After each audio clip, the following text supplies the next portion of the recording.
You're watching Chipola College Television.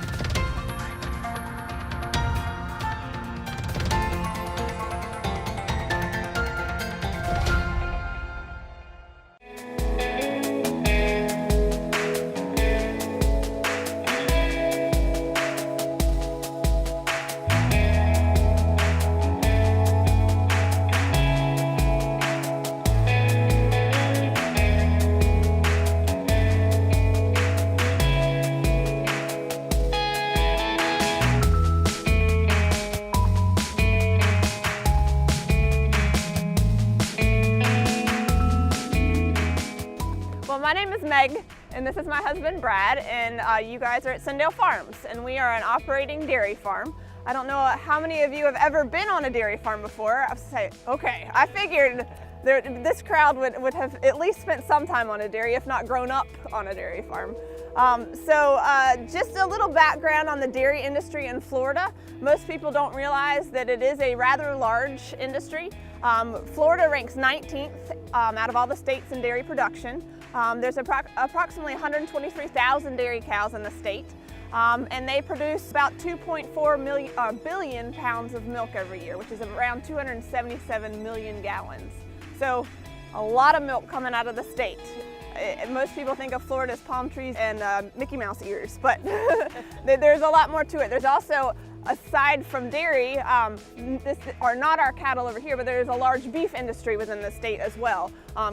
Florida ranks #1 in cow-calf producers, which is a segment of the beef industry. Here at our farm, we are a small farm for Florida. We milk around 300 head, and we have just under 500 total animals, from the little bitties all the way up to adult cows. Florida is known for its larger farms, and we average around 950 total head per farm in this state. So we are small for the state, but large on a national level. Our farm was started by my parents in 1994. Prior to that, my dad was a manager of a 2,000 cow herd a few counties east of here. So since '94, we started with 100 cows, and we've grown a little bit. And then in 2009, my husband and I came back to co-manage for a few years, and now we're the main managers of the farm, and my parents operate our creamery, which we started 3 years ago, which is a handcrafted creamery called Southern Craft Creamery, and we produce high-end ice cream. So we won't talk a lot about that, but if you guys have questions about it, please ask. None of that is here. Our processing facility is in downtown Marianna, our kitchen, and we primarily sell wholesale at this time, with a little bit of retail customers who know where we are, and they'll come in and get some pints from us. Breeds. So here at our farm, we have what we call mutts. We know that. So the most popular breed in this country are Holsteins, or when kids come, I call them the Chick-fil-A cows, the black and white cows. They're the #1 producer. They produce the most volume of milk. The second most popular breed are Jerseys, or the little brown cows. They're my personal favorite.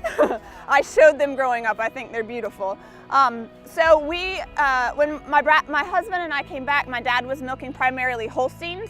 And we wanted to change things up a little bit, and we started crossbreeding everything back to Jerseys. So we have a mixture of pure Jerseys and then crosses of the Holsteins of different percentages. And we've got a few Holsteins, which you guys will probably see, just a few Holsteins left in the herd. But yeah, they'll come out all sorts of colors, which is why you get some spots and some darks and lights. For us, on the pay price, I think you guys, what is it, $4 a gallon? For us, we get about $1 of that. So we get paid on the 100 pounds, and there's 8.6 pounds in a gallon. So this past year, our pay price was our lowest, I got to $14, and I believe it was 72 cents for 100 pounds of milk. That was as low as prices were in the late 70s. And I'll tell you what, our input costs were not the same as they were in the late 70s. So for the farmer side, it's not priced high, but the processors, the processors are the ones that, they take the milk from us and then do the processing and the sales. And even they would probably argue they're not getting rich on that price.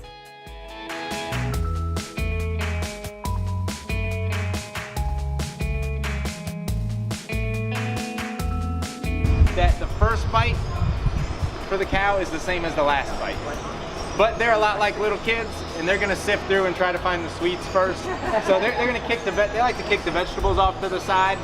They will eat them, but they like to get down to the good stuff first. These cows are consuming right now, as is, it's about 75 pounds of feed a day, which is about 40 pounds dry. If I was to take all the water out of it, it's about 40 pounds of dry matter.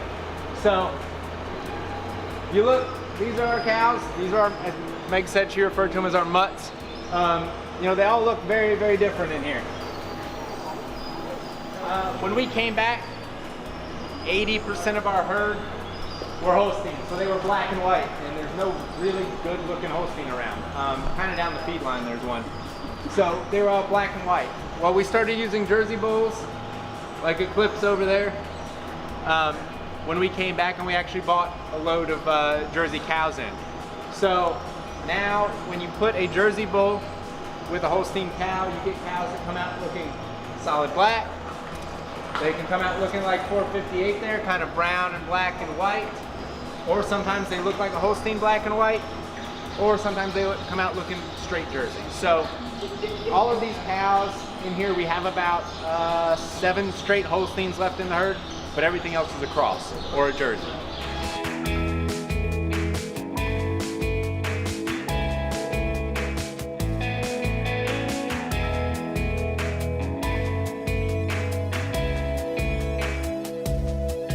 So when the cows first come in, we'll do a pre-dip, which is a chlorine-based pre-dip, which he'll start in just a few minutes.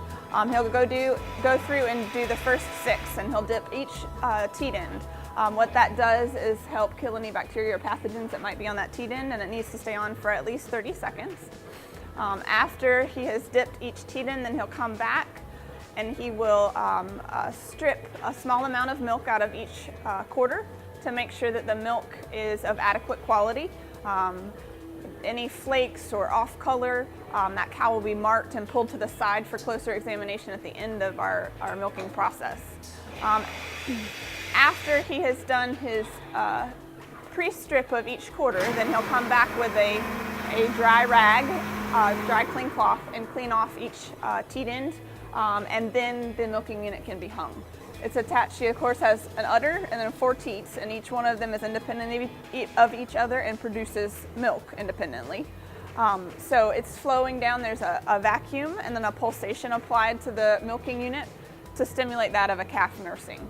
So as you can see, that as the cow is letting down the milk, it's flowing down into the milking claw and then down the milk line through the rest of the stainless steel pipes to a receiver jar at the front, and then over into a bulk tank, which goes over our head, is in the other room. The unit will remain in place depending on how much she's producing, but roughly 5 to 7 minutes. And then after that time, we have what's called an automatic takeoff system. So the milking within the milk line is a flow meter, and once the milk slows to a certain level, the milking unit will pull off on its own, done purely for efficiency so the milkers can focus on the next side of cows while one side's finishing up. Once the milking unit pulls off, then we will come back with an iodine-based post-dip, and we'll post-dip each teat in. This has iodine to help prevent any potential pathogens that might get up into the udder, to help prevent mastitis. It also has emollients and conditioners to help keep the teat ends supple so they don't get chapped or cracked. And then after that, that whole side, once they finish, is allowed to leave and go back either to the barn or pasture to eat. Done every day, 365 days a year, twice a day. So we start our morning shift at 7 and roughly the same time in the evening. One kind of interesting tidbit, which I had never thought about until I think I read it somewhere in the last year or two, is that milk is the one foodstuff that never touches a human hand. From leaving the cow's udder until getting in a jug in your refrigerator. It goes, into the milking unit, down to the milk lines, into the pipes, to a storage tank, and then is picked up by a milk truck, taken to a processor, processed, and put it directly into a gallon jug. So it's one of the few things that, while there is potential for some contamination at some point, it's pretty minimal considering how often it's, or how it's never really touched.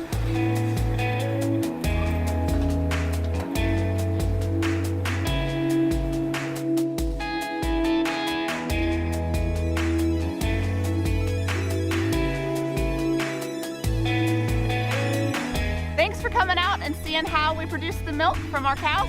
Hope to see you next time.